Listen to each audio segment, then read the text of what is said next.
Esta época que hoy vivimos podría llegar a concebirse como la era de las comunicaciones. Donde sea que se mire, abundan los teléfonos móviles, las antenas de televisión que nos conectan con el mundo entero, DVDs, MP3, MP4, etc.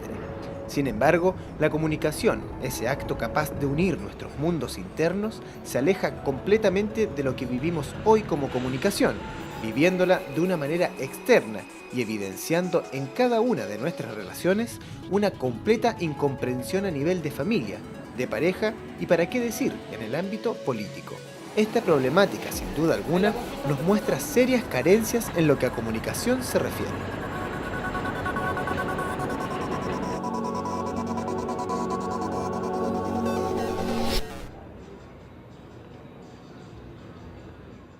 Hoy en Somos Humanos conoceremos de cerca esta problemática y lo haremos acompañados de la antropóloga Patricia May, junto a Eduardo Jensen, creador de la mítica revista La Bicicleta o El Utopista Pragmático, que actualmente difunde el Diplomado de Desarrollo Personal en la Universidad Bolivariana. Además, nos acompañará Martín Baquero, psiquiatra, creador de la terapia poética y colaborador directo de Alejandro Jodorowsky. Y finalmente, Lorenzo Ayllapán, el hombre pájaro mapuche, que a través de la cosmogonía de su pueblo nos adentra en su mundo y su comunicación directa con los elementos de la vida, los árboles, los pájaros, la tierra.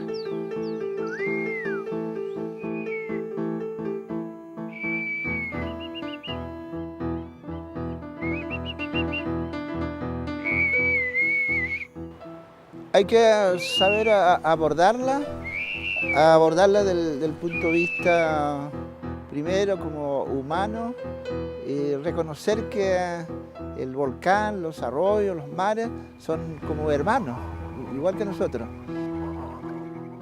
Entonces todos los seres vivos están dotados de espíritu y cuando uno lo invoca una, dos, tres, cuatro veces, esa invocación llega. Como que el árbol te saluda, como que el arroyo te aumenta la voz, el mar también aumenta la voz y la naturaleza se pone contento porque el hecho de visitarlo, saber abordarlo, esos seres están vivos. Desde una mirada como amplia y global, la comunicación es un fenómeno que se da a nivel cósmico, porque desde los átomos interactúan, y los sistemas interactúan y las galaxias interactúan. Por lo tanto, es un fenómeno que se da todo aquello que enlaza, ¿cierto? Las grandes fuerzas que enlazan al universo como una totalidad, ¿cierto? Evidentemente son fuerzas, ¿cierto? O canales de comunicación. El sol alimenta a la tierra, nutre a la tierra, y si eso no es comunicación, entonces, si uno restringe llamar comunicación a la comunicación verbal, la tendríamos los humanos. Si comunicarse es que, por ejemplo, las raíces del árbol ingresan en la tierra y la tierra nutre con materiales de vida, con alimento al árbol, o sea, todo en el universo está interrelacionado. Los animales y la naturaleza en general, la comunicación es fluida, completamente fluida, natural e instintiva, por lo tanto no hay ningún elemento, ¿cierto?, ahí que la detenga, y todos los procesos se dan en forma natural.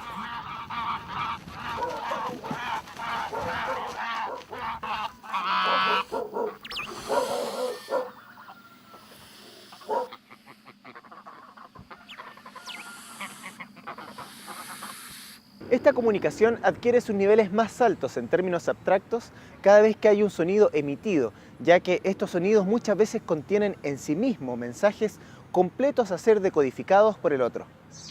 Los pájaros, por ejemplo, poseen una amplia gama de sonidos con los que a veces expresan conceptos muy específicos. El piar de los polluelos, por ejemplo, tengo hambre, o el canto exacerbado del pequén, cuidado, hay peligro.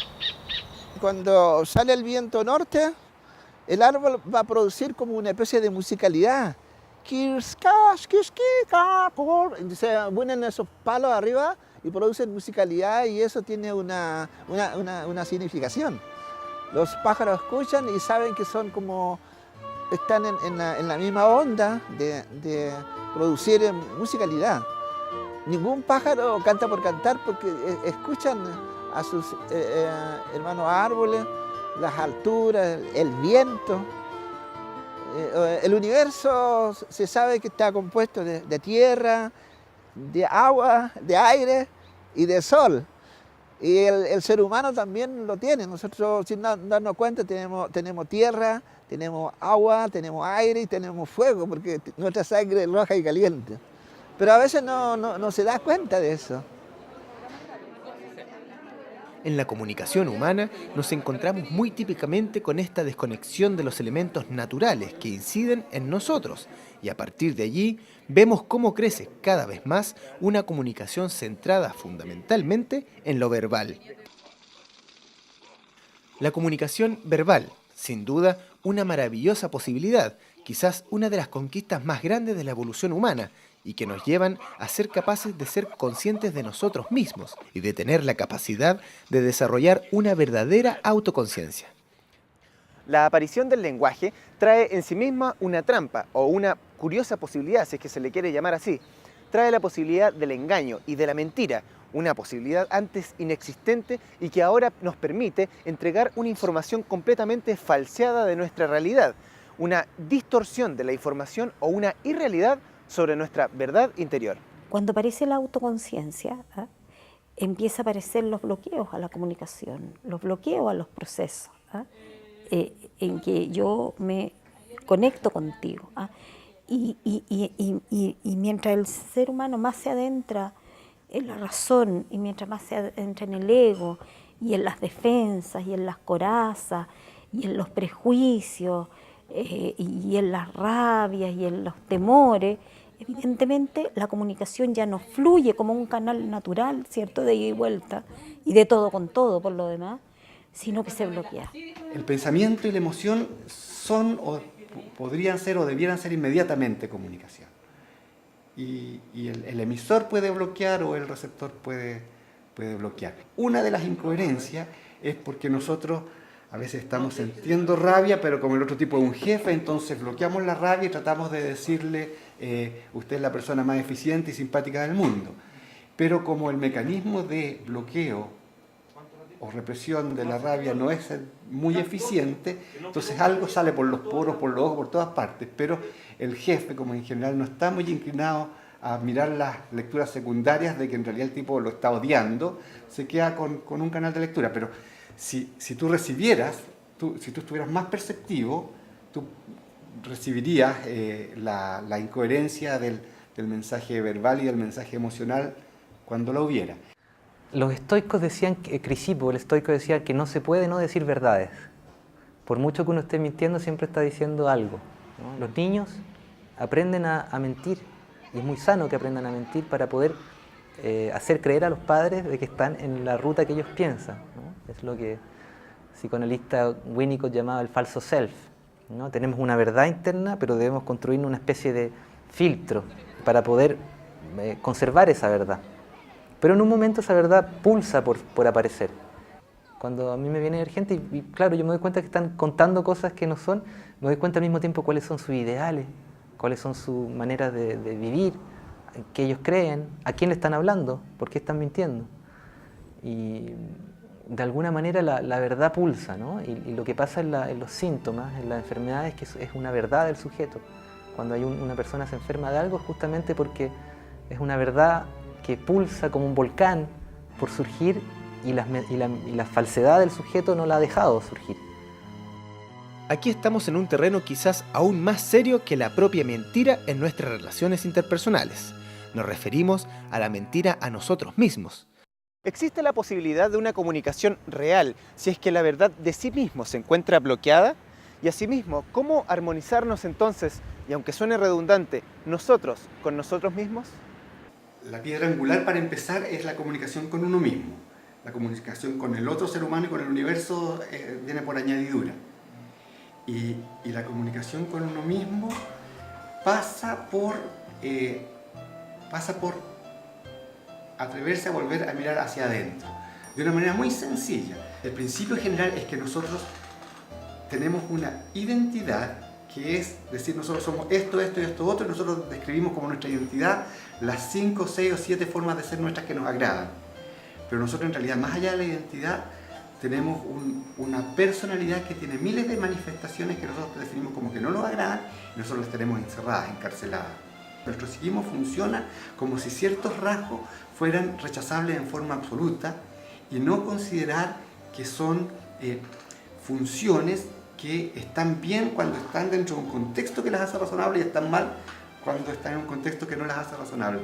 Entonces, nosotros tenemos, es como que matamos la mitad o el 70% de nuestras potencialidades definiéndolas como rasgos indeseables. Entonces ahí hay como una resignificación que hacer de que no hay rasgo indeseable en nuestro interior, lo indeseable es solo la rigidez a la que nos hemos sometido. A veces nosotros somos como con nuestros hijos, como nuestros padres fueron con nosotros y a su vez los abuelos fueron con sus padres. Entonces vamos repitiendo patrones comunicacionales que van produciendo cierto tipo de síntomas en todos los árboles genealógicos. Entonces, de alguna manera el trabajo que hacemos es poder abrir esos patrones comunicacionales. La salud va justamente a ser libres de pensar lo que queremos y de poder crear lo que queremos y de representarlo en torno a objetos, ¿no? Y nos cuesta a veces queremos decir algo y nos reprimimos porque la educación nos trata de dejar en un lugar y ponernos en una casilla. Ah, tú eres esto, tú eres ingeniero, tú eres esto. Y puede ser muchas cosas diferentes. Y eso pasa cuando la gente, en momentos que llega a estados de conciencia nuevos, se da cuenta que puede ser un árbol, una estrella, las olas del mar. Somos todos al mismo tiempo, somos un grupo, somos la cámara, soy el micrófono, estamos en todas partes.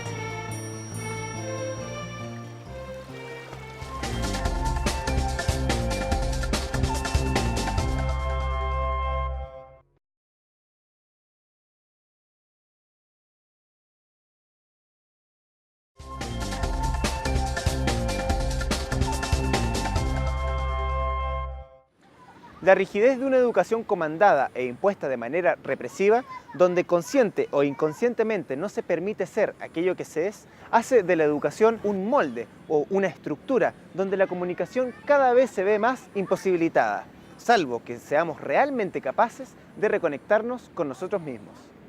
Yo creo que es súper complicado, yo creo que eso requeriría de una voluntad dirigida, digamos, hacia una limpieza interior, para poder comunicarnos de otra manera, incluso limpiarnos de todas las historias hacia atrás y poder empezar de nuevo y poder generar uniones creativas nuevas. Eso para mí es casi imposible sin que haya un trabajo personal de las personas que están ahí involucradas. El ser humano se desconecta del universo porque se desconecta de lo propio. Irían juntos conectarse con el universo interno y conectarse con el universo externo.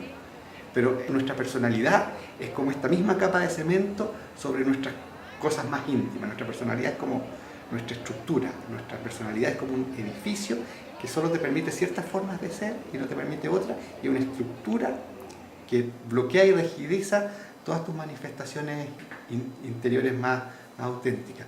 No sabemos enfrentarnos a nuestras propias verdades. Entonces tenemos miedo de hablarle a alguien, tenemos miedo de decir algo, tenemos miedo de expresar nuestras cosas y vivimos en una cultura del miedo. A los niños no les dejan decir lo que quieren, a los locos que se salen de la realidad hay que encerrarlos. Es como si tuviéramos miedo a la libertad. Y de alguna manera la poesía es eso, ¿no? El poder liberar al hombre del miedo a la libertad. El rechazo de nosotros a nosotros mismos no es un rechazo de nuestro ser a nosotros mismos, sino un rechazo de una parte nuestra a otra. O sea, el perfeccionista, por ejemplo, rechaza al perezoso porque no va a trabajar lo suficiente, pero no es que nosotros rechacemos al gozador, sino que es el perfeccionista en nosotros el que lo rechaza. Nosotros podemos amar al gozador y al perfeccionista, porque no somos ninguno de los dos, pero tenemos que reeducar al perfeccionista para ayudarlo a descansar, a no ser perfeccionista, y al gozador para que de repente produzca. Entonces nuestra pega es salirnos de todas estas parcialidades y colocarnos en un lugar como que abarque más, así como los dioses del Olimpo que miraban a todos los seres humanos desde la montaña.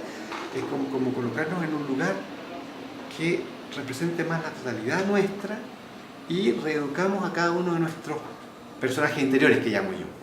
Yo creo que una persona que se completa a sí misma, que se integra, y para eso se necesita, yo pienso, una voluntad dirigida a la integración personal, ¿ah? Porque en estos tiempos no es fácil ser integrado. O sea, yo creo que el tipo de cultura que tenemos tiende justamente a dividirnos, a parcelarnos, qué sé yo, a vivir en la estrecha franja del deber, el control, la razón, para poder funcionar eficientemente. La gran comunicación ausente, la gran comunicación que empieza a reconquistar, digamos, la posibilidad de comunicación general, es la comunicación entre nuestras partes internas que fueron fragmentadas por una educación en base al rechazo y a lo absoluto. Si no nos conectamos con nuestra propia interioridad realmente, el problema de la comunicación se pone aún más complejo, ya que sin esa importante conexión, la relación que yo tengo con el otro sería sobre la idea que yo tengo de mí y de esa otra persona. De esta forma, la posibilidad de una comunicación real desde aquello que soy realmente se ve completamente postergada. Pero esto, lejos de ser algo teórico, parece ser lo más común en la más pura cotidianidad. Cuando hay juicio y prejuicio, yo no me estoy abriendo al otro como el otro es, ¿ah? En este momento, ¿ah? Sino que yo estoy comunicándome con la idea que tengo del otro, que puede ser incluso una idea enaltecida, que es lo que pasa con el enamoramiento, por ejemplo. Entonces no está el otro de verdad ante mí, ni yo estoy ante él. ¿Ah? Y yo diría que la mayoría de las veces no estamos con el otro, sino que estamos con la idea que tenemos del otro. Yo me estoy comunicando, ¿cierto?, con la idea que tengo de ti, tú te comunicas con la idea que tienes de mí, por lo tanto tú y yo no estamos aquí. Se genera una incapacidad de abrirme al otro de verdad. Y cómo eso va ocurriendo en la historia, ¿cierto?, en la historia de los amigos, de las parejas, de las relaciones padre-hijo, de los hermanos, ¿cierto? Vamos grabando esa historia y entonces yo voy generando defensas con el otro. Y no hay diálogo, no hay comunicación y se vuelve como una especie de robot. Y eso en realidad es como negativo. Y eso es lo que nosotros hoy día necesitaríamos, una comunicación fluida, un diálogo, un entendernos verdaderamente como ser humano. Hay varias partes dentro de nosotros, ¿no?, que se articulan en ciertos conceptos y en ciertos decir. Por eso la poesía es tan importante, porque la poesía de alguna manera viene a unir eso que hay que decir y lo dice, ¿no? Quizás quizás la comunicación más lograda que tenemos como seres humanos es a nivel poético, cuando decimos y creamos cosas, ¿no? Y estamos diciendo. Ahora, lo que tú das como ejemplo es lo que habla Bateson, ¿no?, de esa doble comunicación, que dice, claro, no tengo rabia, y está demostrando que tienes rabia. ¡No estoy enojada! ¿No? Ese doble mensaje que te llega y que te hace un cortocircuito. Entonces, cuando estamos educados por seres así, el mundo se nos vuelve fragmentado. No podemos acordar nuestra manera de decir con lo que queremos decir. ¿No? Estamos tratando de indicar la luna y indicamos cualquier cosa, ¿no? Nunca decimos lo que queremos decir. Pero esa misma falla permite el juego. Es como si faltara siempre una casilla en un juego, ¿no? Entonces eso permite que las cosas giren. Si podemos entonces plantearnos una nunca acabada forma de comunicación, se nos abre una hermosa posibilidad, la de un permanente aprendizaje, un desarrollo continuo y una apertura hacia una posibilidad comunicativa de muy alto nivel, que pueda incluso traspasar todos los límites humanos. Cuando hay coherencia, la sensación es como una sensación personal de bienestar, ¿ah? Esto que estoy siendo, diciendo y haciendo parte de mi corporalidad, de mi sentimiento, de lo que pienso, de mi espiritualidad. Estoy siendo uno. Cuando eso ocurre en la vida de uno, uno se siente muy bien, ¿ah? Por ponerlo en forma, las sensaciones de plenitud. Hay como una comunicación más bien podríamos decir, del cosmos, de que el hombre, el ser humano, estaba tan ligado a la naturaleza. Y por eso nosotros, desde el punto de vista de cosmovisión mapuche, nosotros hermanamos a la tierra y hermanamos todo lo que viven ahí, el cóndor, el tigre, los leones y todo eso, nosotros decimos peñe, y hasta el mismo animal al vernos, sí, con un trato, con ojo fijo, el león no lo ataca, porque sabe que es su hermano y sabe que no lleva palo, no lleva arma. Entonces nace la palabra que se llama huichán. Huichán es visitante, y al momento de que uno muestra como visita es porque está teniendo una especie de atractivo con el lugar, y el lugar te nota la presencia.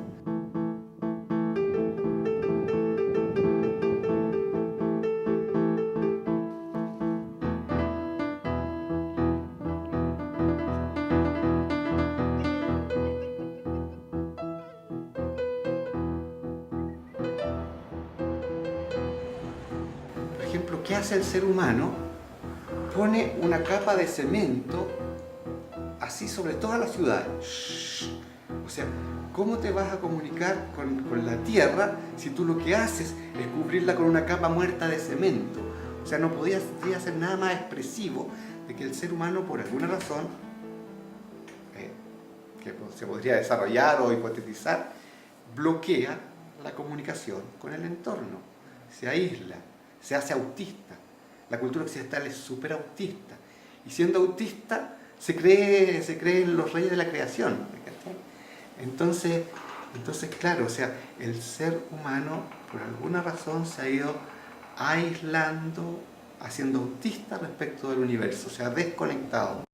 Cuando nos topamos de pronto con una cultura que no se aísla de la naturaleza como la nuestra, podemos decir entonces que ésta ha permanecido de alguna manera conectada a la tierra y a su entorno. Nos encontramos entonces con un grado de comunicación enriquecido, y no solo como aspecto teórico, sino que como una experiencia presente y de manera plena en su vida diaria. Uno medita, se entrega al gran espíritu de la fecundidad universal. Entonces nosotros decimos en Mapuche Tungún, Fachantita Chalihuayú, hoy día te saludo, Fachantita Yeyipuan, hoy día medito, Fachantita Guillatuan, hoy día me entrego a ti, al gran espíritu de la fecundidad, para que me dé el ánimo suficiente para caminar, para trabajar y para contactarme también con otra persona. Y me dan esa libertad de hacerlo, y no me canso, cumplo y tengo todo, igual que la batería del vehículo, empiezo a dar luces, empiezo a dar voz, y eso gracias al favor que nos da el gran espíritu de la fecundidad universal, que es Dios entre comillas. Hay un aspecto en el momento de la comunicación cuando tú aceptas y eres, ¿no? Y aceptas, no es que aceptas padecer, sino que aceptas ser. Y te encargas de tu ser. Y te das cuenta que hay cosas que te faltan y hay límites, pero vives con ellos y los manifiestas y tratas de dar lo mejor de ti mismo en eso que está ahí. Y logras vivir como un ser, como vive un árbol, como vive una flor, como vive una estrella, siendo el tiempo que hay que ser. Mira, yo creo que en realidad las veces en que nosotros logramos comunicarnos con el otro, o que se produce, ¿cierto?, en grupo, es una evidencia maravillosa. Cuando en grupo se produce comunicación, lo que básicamente se vive es un flujo natural en que me siento completamente aceptado y acepto completamente al otro. Yo no necesito disfrazarme ni parecer cosa ante ti, ni tú necesitas disfrazarte ante mí, porque no te estoy pidiendo que seas nada, ni que seas, qué sé yo, no sé, ni que seas inteligente, ni que seas informado, ni que seas joven, ni que seas flaco, ni que seas buen mozo, ni que, ¿te fijas? Nada, estoy aceptando lo que eres y tú estás aceptando lo que soy. Hay que estar en un estado de conciencia que toque la raíz más profunda de lo que somos, nuestra esencia, el alma, ¿eh? Y eso genera una conciencia ampliada de mí, digamos, como un ser, no de mí, sino que del cosmos, ¿eh? En que yo soy un nodo, ¿cierto?, o una nota dentro de una gran sinfonía o una vibración dentro de una gran vibración mayor. Pero para eso, ¿cierto?, la conciencia tiene que abrirse a la totalidad.